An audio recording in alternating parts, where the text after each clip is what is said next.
What up, Yugi Bros? Coming at you with a duel video. Today we are playing my favorite deck versus what is conceded to be the quote-unquote best deck as of right now. So we are going to play Relinquished versus Interconflict Monarchs.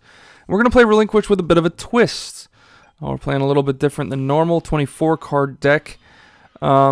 With Switcheroo as always, and they're actually playing Kaiku in the main over Charging Gaia. I actually really like this right now. I think this card just does more for you. Yes, Charging Gaia is really good against Book of Moon, but that is about it. The 19 is nice, but the 18 is almost comparable, and while it's on the field, your opponent can't banish, so against XYZ, you automatically start with a nice little advantage. And then also, if this card inflicts battle damage, you can target up to 2 monsters in their graveyard and banish them. That's just really solid. That's good against my deck, for example.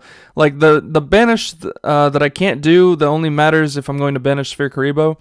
But this effect to just banish things from my graveyard, if I have Illusionist Faceless Magician in grave, I can't recur that if they banish it, or Relinquished in grave if vice versa. It actually has a lot of purposes. In most matchups, this effect by itself is just pretty good, and then the banish effect is just icing on the cake. So this card, for less, 100 attack points less, and yeah, its defense is terrible, but it's still pretty good, and this card will make people waste Book of Moons on it, so its effect on the field isn't active. So I think that's really solid on their part. They had us go second, which is a little odd. Usually they go second, but no problem with us. We're going to start out with Legion the Fiend Gesture. This card has 2 interesting effects. During the main phase, you can either tribute summon one spellcaster in face-up attack position in addition to your normal summoner set. So you could like normal summon this and then tribute it for Faceless Magician, which is kind of nice. And then get its other effect, which is if this card is sent from the field to the grave, you can add a spellcaster normal monster from your deck or graveyard to your hand. We're going to play Wonder Wand in this deck, so the plan here would have been to send this, draw 2, and then search our normal, but they're going to Book a Moon. However, again, I'm not completely against that. It makes it so that this basically wastes the Book a Moon, and it's not like we're out of options. We still have pre-preparation of rights, so we can go ahead and get both our Relinquished and our Black Illusion Ritual. Then we will activate, sending Legion to summon Relinquished, and then Legion's effect activates, allowing us to add Rogue Doll. The reason we play Rogue Doll, it is the strongest normal monster spellcaster in Speed Duels currently. Unfortunately, 1600 is not huge anymore, but you know, you kind of get what you can. You could alternatively play either Mystical Elf or Aqua Midor for 2000 defense. Obviously, you'd probably play Midor because it's just bigger. If you're going the Allure of Darkness route, Saggy the Dark Clown is sadly the strongest thing we have. That's a dark normal spellcaster. More so in defense than offense, but offense, there's no comparable offensive monster. So we just go with the defense there. You could also play Thousand Eyes Idol if you are planning on making a Thousand Eyes Restrict. Obviously, without the Thousand Eyes spell skill, it's kind of hard to do that. I wouldn't really want to tech up Polymerization randomly. If this game ever saw Magicalized Fusion, actually, that'd be pretty good. That would give us a way to fuse Relinquished and Thousand Eyes Idol in the graveyard to make a restrict, but we don't have that. So Rogue Doll for now. I'm hoping eventually we get Gemini Elf. We got Vorse Raider in this box. I'm surprised we didn't get Gemini Elf. That is a normal spellcaster monster. It is Earth, so it wouldn't work with Allure there, but still a better option than searching this. If you want to get like a beat stick out of it, which would have been nice. But no, we got the Rogue Doll. But honestly, the Rogue Doll is okay. It serves its purpose. The beat stick is a nice extra little bit, but mainly you're using it as a free tribute fodder. Then we use Relinquished's effect to take their Kaiku and it resolves. So we're like, all right, let's do Switcheroo here and switch back in the extra piece there and then we draw into Faceless Magician, which is actually really strong. We're going to swing it for 18. They're going to take it. They have Shrink. Keep in mind, Shrink actually is really bad against Relinquish right now. It shrinks the original attack. The original attack of Relinquish is 0, so this does literally nothing, which is kind of awesome. We're also playing Relinquish because aside from the fact that it is my baby and I love playing it, and listen, I never cared about this card until Speed Duels, but I just love the mechanic. It's a very interesting way to play. You play off your opponent's strength. And the deck's really fun for that reason.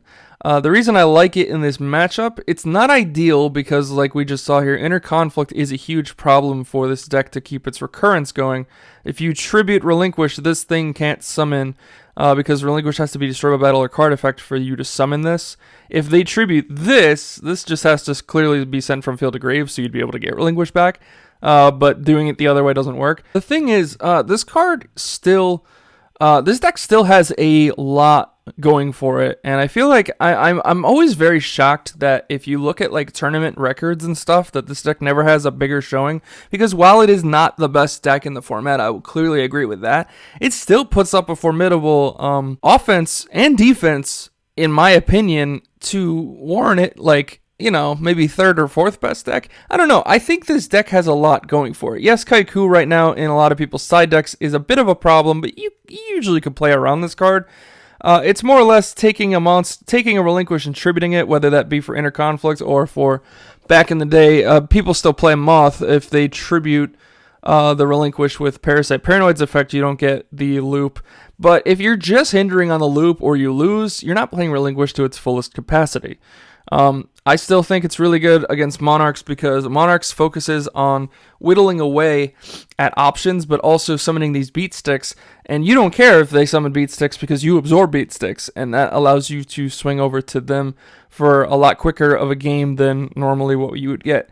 Unfortunately, like I said right here, so they conflict our thing, they tribute it for Grand Marg. Grand Marg is actually forced to target a set card on the field and destroy it, and since there were no other ones except Shrink at the time, Grand Marg popped Shrink. But honestly, Shrink in this matchup's not fantastic, so, you know, didn't really do too much.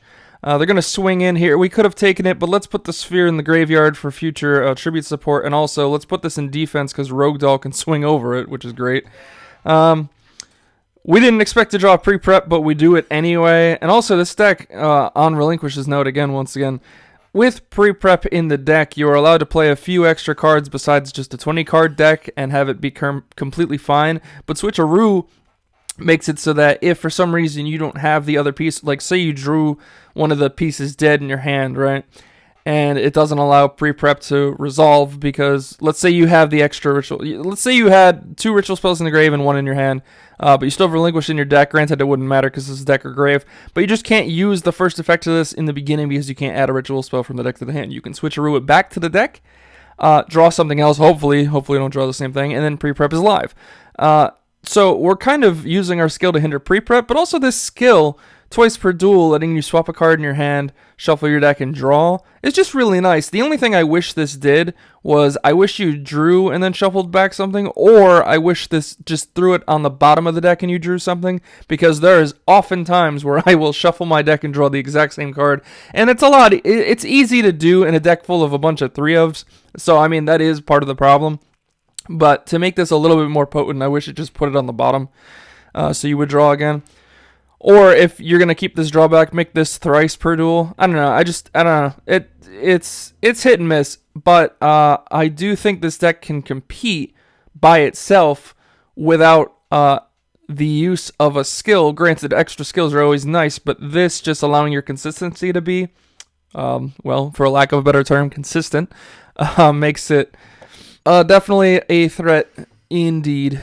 So we're going to banish the Sphere, summon the Relinquished in attack mode, use its effect, take control of the Grand Marg. This Widespread Ruin can't do anything. We're going to then normal summon Rogue Doll because we haven't normal summoned yet. We're going to swing with Relinquished. They're going to widespread that. That's fine. We still get Faceless's effect because it was destroyed. Granted, we have the Rogue Doll anyway, so it doesn't matter. And we clearly go for game. So quick game 1, going into game 2 now. We're going to start out, they're going to have us go first this time. We're going to start with pre-prep, and a lot of people will tell you that Relinquished is bad. It's terrible going first. It's a terrible turn 1, and to that I say, so don't overextend turn 1. Like, literally, you don't have to. But what I like about this little Legion Wonder Wand combo is that you can technically overextend turn 1, draw 2, and then search your Rogue Doll. In addition, like, I think Wonder Wand's just really cool in this in general because you have everything Spellcaster. You could send this, draw 2, and then get a Relinquish back from your grave, and that's really strong. We're going to then use Switcheroo, shuffle it back, and add pre-prep, but we can only do 1 pre-prep a turn, so we're not allowed to activate that. But like I said, don't overextend. Yeah, I guess we could have normal summoned Rogue Doll, but screw it. You know what? Don't give them a tribute fodder card.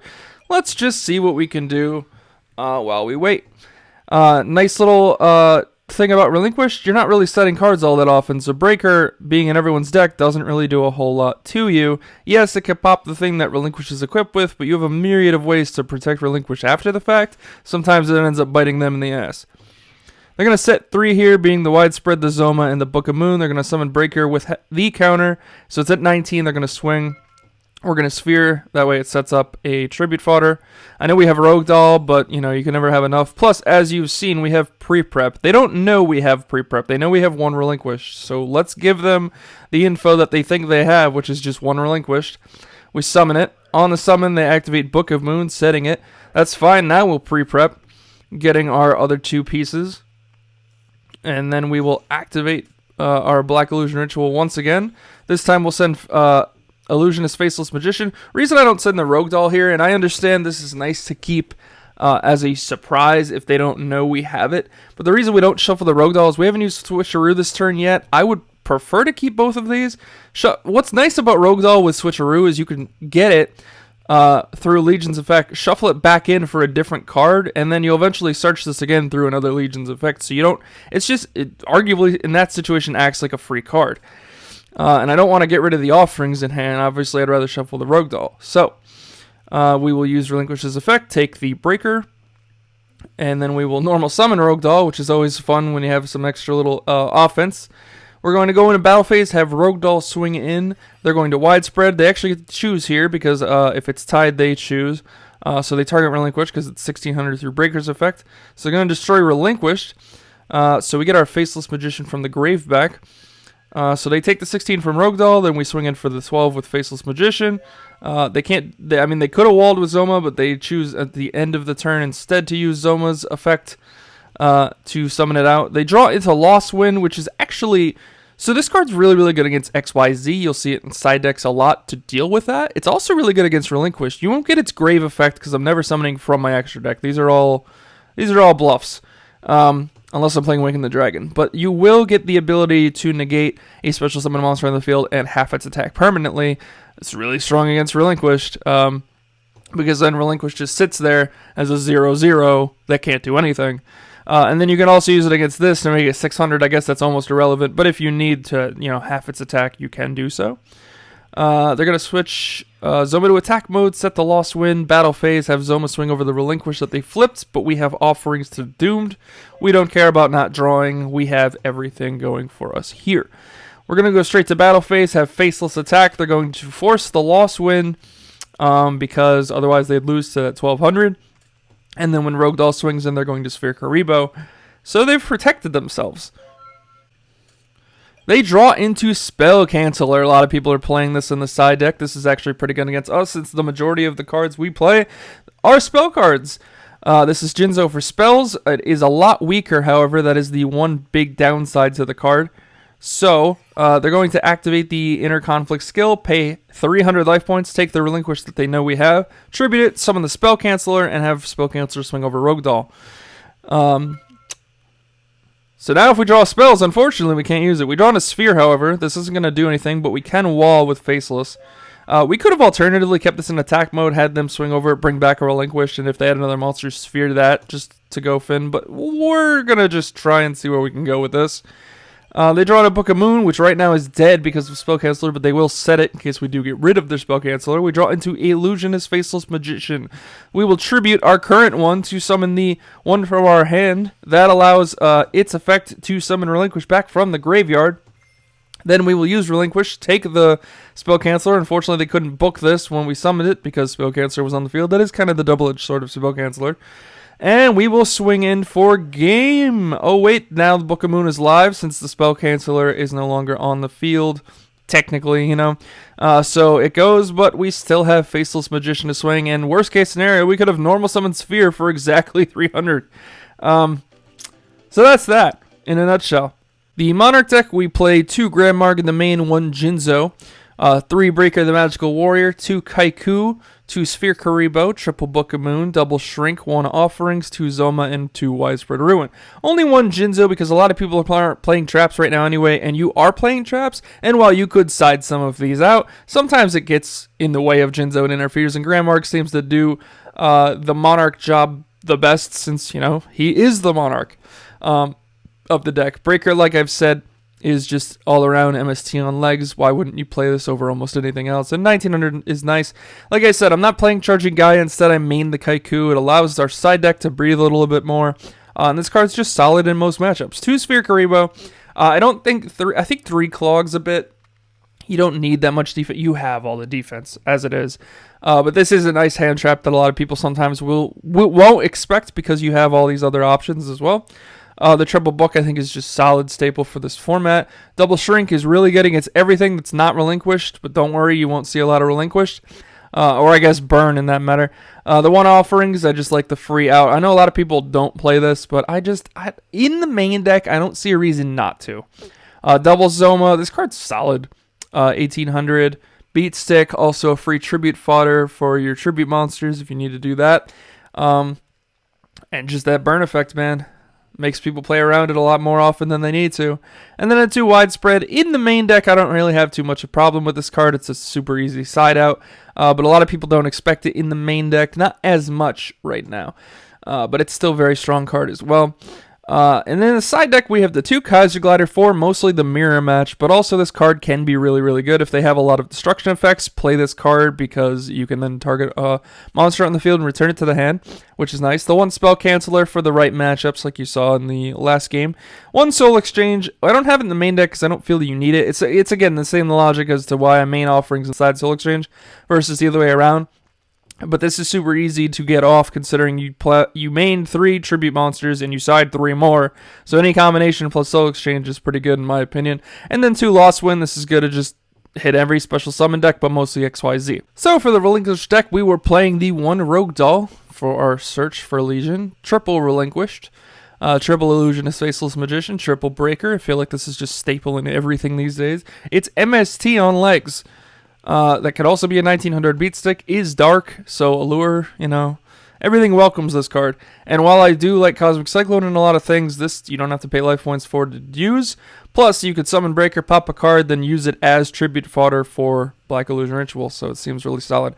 2 Legion, the Fiend Jester, 3 is a little too much, but we do like its little complementing plays in this deck. Triple Sphere Karibo, triple pre-prep, double Wonder Wand. 3 is a little bit cloggy, but everything in this deck aside from Sphere Karibo is a spellcaster, so you can do it. You can give everything an extra 500, or you can send him to draw 2. Like I said, with this, you can draw it. You could send it, draw 2, and then use its effect to bring back Relinquish since it was sent from the field to the grave. With this, you can draw 2 and then get your Rogue Doll piece. There's a lot you can do with this just in general. In those situations, but also it's Pot of Greed, guys. Like, let's just play more Pot of Greed. That's why 24 in this deck's not a problem, plus this searches 2 cards for 1 anyway, so it's just a little extra bonus. Then we have Triple Black Illusion, obviously, and the 1 Offerings to the Doomed. Now, I've been back and forth on maining the Soul Exchange and siding Offerings and vice versa. I do like Offerings in a blind matchup, though, better. It's just a little extra protection you could use. Plus, you could pop this, worst case scenario, to get its effect to summon back a Relinquished. Also, another thing I like about Breaker, which I almost forgot to mention, this targets any spell or trap on the field. So if you have Relinquish equipped with something and you summon Breaker, and your opponent has that pesky monster you need to get rid of, you can have Breaker pop the equip that's equipped to Relinquish and then have Relinquish equip their monster that you couldn't get over before. So Breaker adds extra ability to that as well. Something where, like Cosmic Cyclone, you want to pay 1,000 to get rid of the thing it Relinquish is equipped with. Sometimes, and a lot of times, that situation's very funky. And Double Cyclone has to also depend on you having another back row if you're not going to use it for a situation like what I just said there. So again, Breaker's just better in all those situations. In the side deck, we have the 2 Kaiku, because this card is bonkers against a lot of different matchups, including the Mirror, but obviously I don't expect to be seeing a Mirror that much of this format. Mostly XYZ is where this card shines the most. The 1 Soul Exchange, what people forget is that in addition to using this to like tribute their monster for our monster, that's, 1 tribute, Soul Exchange just says the next time you would to tribute a monster, not for a tribute summon. So if you were to activate Soul Exchange, they had something really powerful in the field. You could activate Black Illusion Ritual, tribute their monster, since Soul Exchange was active to summon Relinquished. So it's just really strong in the right matchup. 1 Crossout. The more I play this game, the more I feel Crossout has a place in my side deck. This card's just solid. And what better way to get rid of, like, for example, against XYZ, what better way to get rid of Knight Assailant once and for all than just this? But this does come more prevalent in matchups where they're setting a lot more. And to complement that, we played the 2 Book of Moon, not just for this, but it does work out really well when you side all 3 of these in, because more things will be face down for you to then cross out. But Book of Moon in general is just really good. I don't feel it needs to be in the main deck. I'd rather just an out to a monster. But what I do like about this card as well is another cute play. If you have Relinquished equipped with something, you can book it face down, flip it face up, and assuming you didn't equip in that same turn, equip something else. So Book of Moon plays the role on both sides of the field. So it's really nice for that. Obviously, we play Switcheroo, like I said, for this deck's skill. And the extra deck is all bluffs. I guess we could play Waking the Dragon and summon this the old-fashioned way off of that effect. And that's the case, we wouldn't play Paladin, but you know. But guys, what did you think? Those are just my opinions. Leave your comments down below as to what you thought about both of these decks. What's nice about Monarchs is you can play it a million different ways. As long as you're playing the same concept the same, the deck has a myriad of different ways to be played. Relinquish is a little bit more, you have to play this, you have to play this, but with Relinquished, you can still play different engines. As you see, I play the Wonder Wand and Legion engine. You can play the deck with a bunch of different combos. If you want to see more ways to play Relinquished, check my channel out. I have a lot of Relinquished videos. Other than that, guys, though, comment, like, and subscribe as always. Click that notification bell to get all of our latest updates, and I'll see you in the next video. Yuki Bros. Oh, we have a special video coming. Just throwing that out there. Will it be the next one? Will it be the few after? I don't know. Let's just see and find out, right?